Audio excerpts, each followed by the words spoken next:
Ramadhani dengan lahiran NIM 03. Saya Muhammad Raffi Satria dengan lahiran NIM 144. Saya Gensi Zairan Zawuzi dengan lahiran NIM 105. Dan aku Alvira Audranasya dengan NIM akhir 013. Yuk, lihat keseruan kita berbincang dengan pelaku usaha UMKM yang ada di Jember. Sampai akhir. Baik, sekarang kami berada di Arum Kopi bersama Bapak Aksin. Coba bisa memperkenalkan diri terlebih dahulu.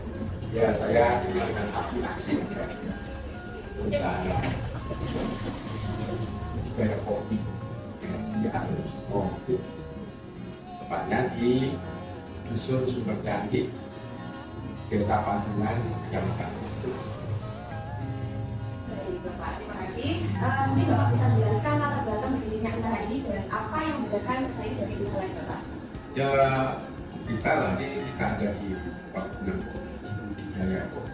Budidaya kopi itu ya mulai proses penanaman kopi, perawatan kopi, pemupukan sampai dengan panen kopi. Perbedaannya dengan yang lain, kalau budidaya kopi itu menyediakan bahan baku kopi untuk kafe, untuk perusahaan proses kopi dan itu fokus kita pengabdian untuk hilir, yaitu salah satunya ada kafe industri itu produk kita yang kita khusus untuk teman-teman yang menyandang. Ya, perbedaan utama dengan yang lain, kita itu menyediakan bahan baku kopi.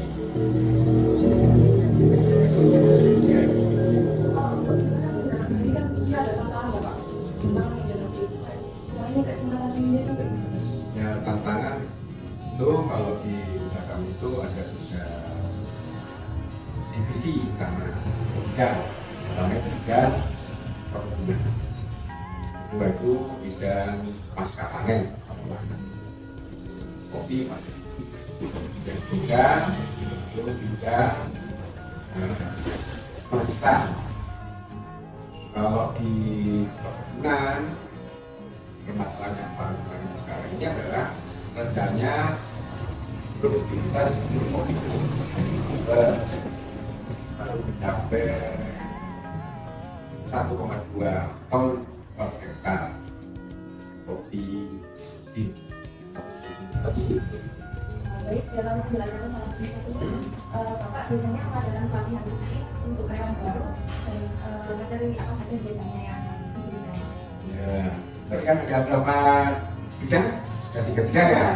Ada budidaya kebun, ada unit pengolahan hasil dari kebun dipecah menjadi, terus ada roasting atau persiapan untuk ini. Kalau untuk budidaya kopi, ya kita melakukan pelatihan untuk kebun. Kebun itu mulai dari perawatan kebun, pemupukan, terus bibilan, dan cara panen yang baik-baik. Di budidaya. Karena untuk pengolahan hasil, terus mulai dari proses ekstrak, ada bungkus, ada bungkus, ada ini. Nah, untuk hilir, ya kita ajarin barista seperti apa. Menurut Bapak, seberapa penting manajemen pengenalan untuk usaha yang bertopik ini? Ya, sangat penting. Kalau karyawannya nggak paham, ya kualitasnya ya jelek. Dari budidaya kopi sekarang produktivitas masih kalah dengan Vietnam. Vietnam itu 1 hektar sudah keluar 4 ton seperti itu tinggi. Indonesia rata-rata 0,8 ton, baru 8 hektar. Kenapa demikian? Karena rendahnya terus keduanya yang memang sulitnya petani kita itu dia berbuat beda. Ketiganya ya faktor lingkungan, infrastruktur, kurangnya dukungan pemerintah terkait dengan pengairan, pemupukan, kurang fokus. Ya, di masyarakat apapun itu cenderung dibiarkan saja. Misalnya tidak berbeda dengan Vietnam atau Brazil. Brazil bisa keluar 6 ton per Vietnam berapa tadi? 4 ton. Indonesia baru 0,8. Kenapa demikian? Karena rendahnya pengetahuan. Di samping juga dukungan data. Sedangkan untuk pengusaha itu sendiri ya dimaksimalkan sehingga ada kenaikan di atas rata-rata itu ya harus catat kalau nggak dilakukan ya cuma terus kalau tidak dapat pengetahuan ya dilakukan yang kebanyakan sekarang generasi muda hanya ingin tahu tapi nggak mau melakukan sama aja gitu ya itu banyak yang belajar dari net dari produk pertanian dari pertanian belajar hanya belajar doang terus belajar tahu nggak mau melakukan ya sama aja ya nggak mau melakukan ya justru yang diminta akhirnya ya para pelaku itu pun juga pelaku yang mau itu nggak gitu karena begitu luasnya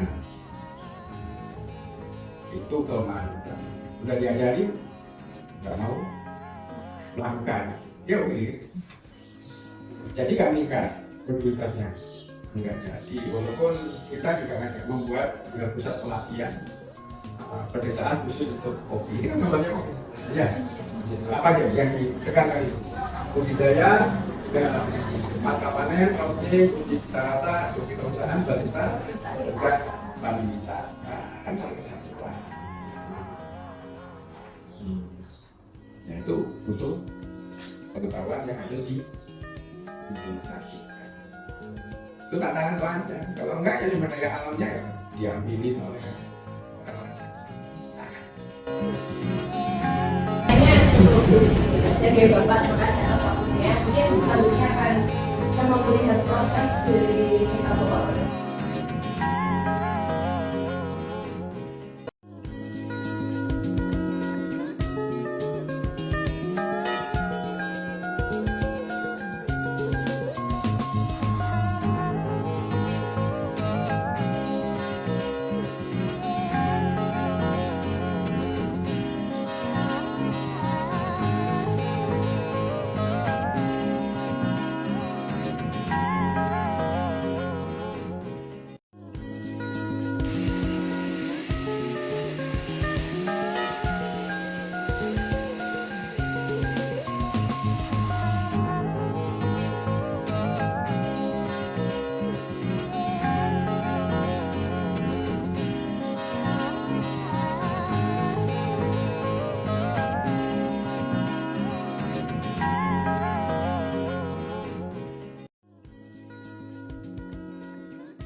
ini dihirup bukan diminum ditelan contoh ini